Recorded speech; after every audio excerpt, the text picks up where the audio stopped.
एक राजा ने भगवान श्री कृष्ण का मंदिर बनवाया और पूजा के लिए एक पुजारी को लगा दिया। पुजारी बड़े भाव से बिहारी जी की सेवा करने लगा। भगवान की पूजा अर्चना और सेवा टहल करते पुजारी की उम्र बीत गई। राजा रोज एक फूलों की माला सेवक के हाथ से भेज दिया करता था। पुजारी वह माला बिहारी जी को पहना देते थे। जब राजा दर्शन करने आता तो पुजारी वह माला बिहारी जी के गले से उतारकर राजा को पहना देते थे। यह रोज का नियम था। एक दिन राजा किसी वजह से मंदिर नहीं जा पाया। उसने एक सेवक से कहा, माला लेकर मंदिर जाओ। पुजारी से कहना, आज मैं नहीं आ पाऊंगा। सेवक ने जाकर माला पुजारी को दे दी और बता दिया कि आज महाराज का इंतजार ना करे। सेवक वापिस आ गया। पुजारी ने माला बिहारी जी को पहना दी। फिर उन्हें विचार आया कि आज तक मैं अपने बिहारी जी की चढ़ी माला राजा को ही पहनाता रहा हूँ। कभी ये सौभाग्य मुझे नहीं प्राप्त हुआ। जीवन का कोई भरोसा नहीं कब रूठ जाए। आज मेरे प्रभु ने मुझ पर बड़ी कृपा की है। राजा आज आएंगे नहीं तो क्यों ना ये माला मैं पहन लूं। यही सोचकर पुजारी ने बिहारी जी के गले से माला उतारकर स्वयं पहन ली। इतने में सेवक आया और उसने बताया कि राजा की सवारी बस मंदिर में पहुंचने ही वाली है। यह सुनकर पुजारी कांप गया।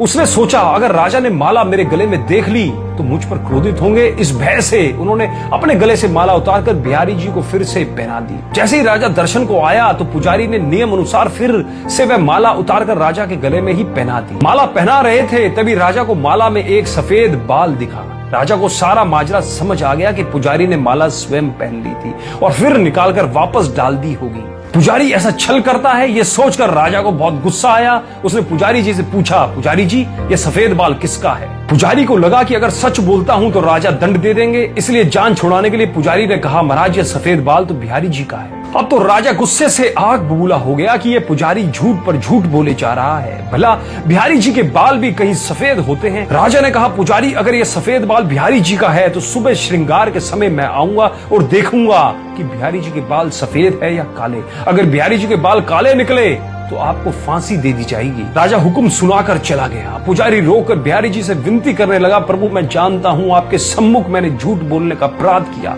अपने गले में डाली माला पुनः आपको पहना दी। आपकी सेवा करते करते मैं वृद्ध हो गया। ये लालसा ही रही कि कभी आपको चढ़ी माला पहनने का सौभाग्य नहीं मिला। इसी लोभ में यह सब अपराध हुआ। मेरे ठाकुर जी पहली बार ये लोभ हुआ है और ऐसी विपत्ति आ पड़ी। मेरे नाथ अब नहीं होगा ऐसा अपराध। अब आप ही बचाइए, नहीं तो कल सुबह मुझे फांसी पर चढ़ा दिया जाएगा। पुजारी सारी रात रोते रहे। सुबह होते ही राजा मंदिर में आ गया। उसने कहा कि आज प्रभु का श्रृंगार वह स्वयं करेगा।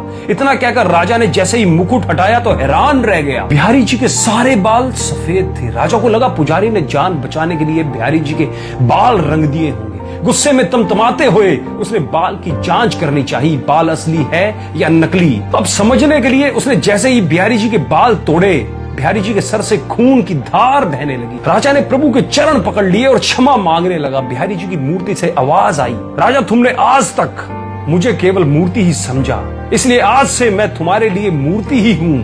पुजारी जी मुझे साक्षात भगवान समझते हैं। उनकी श्रद्धा की लाज रखने के लिए आज मुझे अपने बाल सफेद करने पड़े, वह रक्त की धार भी बहानी पड़ी। तुझे समझाने के लिए कहते हैं, समझो तो देव नहीं तो पत्थर। श्रद्धा हो तो उन्हीं पत्थर में भगवान सप्राण होकर भक्त से मिलने आ जाएंगे, अन्यथा तो सभी लोगों को उसमें पत्थर ही दिखता है। अतः मैं उम्मीद करता हूँ भगवान श्री कृष्ण की, भगवान श्री बांके बिहारी लाल जी की इस कथा, इस चमत्कारी कहानी ने आपके दिल को जरूर छुआ होगा। तो एक बार कमेंट के माध्यम से अपने विचार जरूर लिखिए और कमेंट में जरूर लिखिए, श्री बांके बिहारी लाल की जय हो।